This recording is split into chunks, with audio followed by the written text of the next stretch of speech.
Iniziamo il video con le strepitose immagini della tomba dei giganti di Barrancumannu in territorio di Sant'Adi, ma non vorrei dimenticarmi, e lo faccio subito, non vorrei dimenticarmi di menzionare, ricordare e ringraziare le persone che sono dietro a un grandissimo lavoro che è stato fatto dall'inizio dei parcheggi fino alla tomba menzionata. Perché, amici di Cultura della Memoria, vi posso assicurare che diversi anni fa arrivare qua non era difficilissimo, ma era un pochettino complicato, voi per la lunghezza del sentiero e voi anche per la difficoltà del sentiero stesso. Badate bene, non sto parlando di un qualcosa di difficilissimo e di impossibile, ma sto parlando del fatto che adesso, grazie alle associazioni locali e grazie alle persone del posto, il sentiero è straordinariamente conservato. È bellissimo perché ogni tot metri c'è un cartello che magari riprende, non lo so, la roccia dell'elefante, la vegetazione. Insomma, amici di Cultura della Memoria, grazie a questi personaggi che hanno reso la passeggiata, che prima era bellissima, l'hanno resa straordinaria. La tomba dei giganti che vediamo qua ha due toponimi, perché se voi andate a vedere sul web la chiamano anche Tuaredda o Tuerredda. È di granito rosa, ha un'apertura piccola, come potete vedere qua, ed è orientata verso i quadranti meridionali. Eccoli là. Lì è l'ovest, tra un po', qualche oretta, tramonterà il sole e la tomba, abbiamo detto, ha il suo ingresso verso i quadranti meridionali. È una cosa pazzesca, i massi sono abbastanza grandi, non tutti sono straordinariamente lavorati, ma comunque si vede che sono frutto di una maestria incredibile.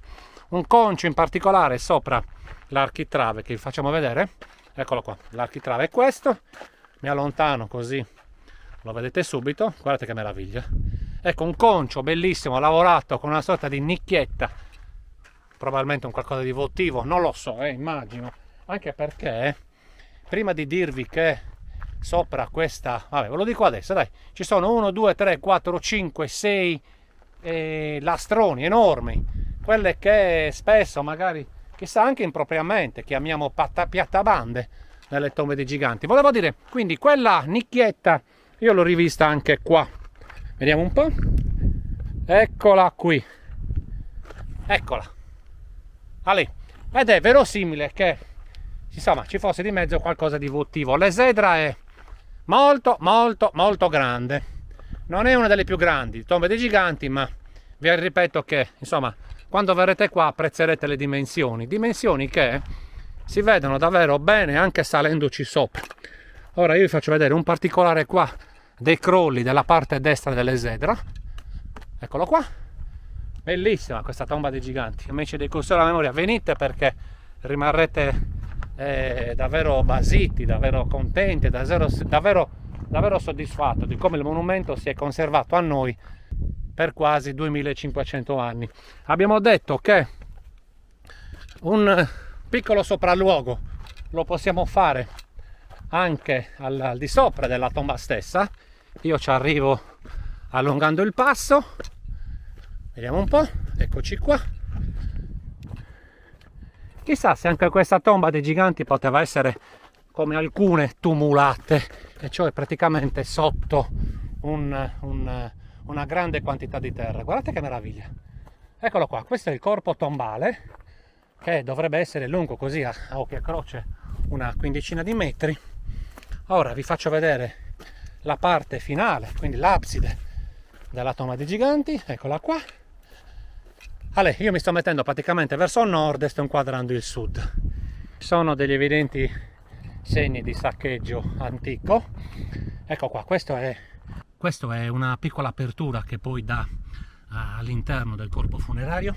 Questo è un altro lastrone, guardate che è grande, segno evidente che ci deve essere una forza straordinaria, e quando dico straordinaria non intendo extraterrestre, ma intendo frutto di una intera comunità. Questo, se io lo vedessi in verticale, potrei dire che poteva essere un menhir.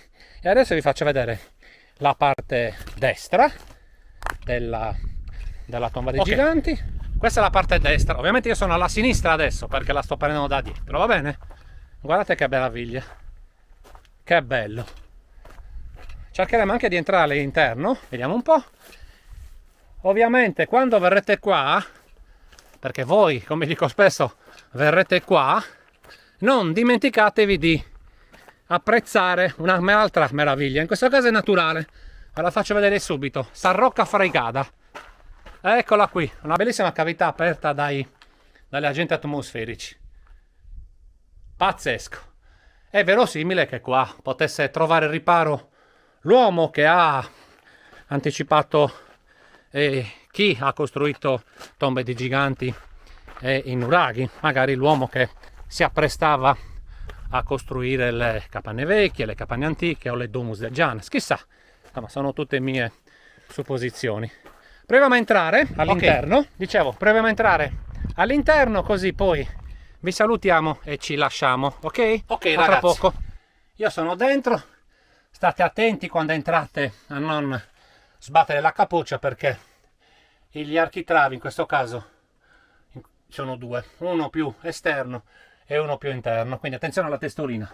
Giusto per farvi vedere l'interno, speriamo che si veda, di questa meravigliosa tomba dei giganti con la sua sezione, come vedete qua, guardate un po' i muri come aggettano verso la zona superiore, le piatabande che noi praticamente abbiamo visto da su, e poi c'è la fine absidata, che bella, che meraviglia, c'è un pipistrello, allora noi, anzi sono due, quindi come diciamo sempre facciamo delle veloci immagini, delle veloci riprese, così non li disturbiamo perché non è giusto, ok?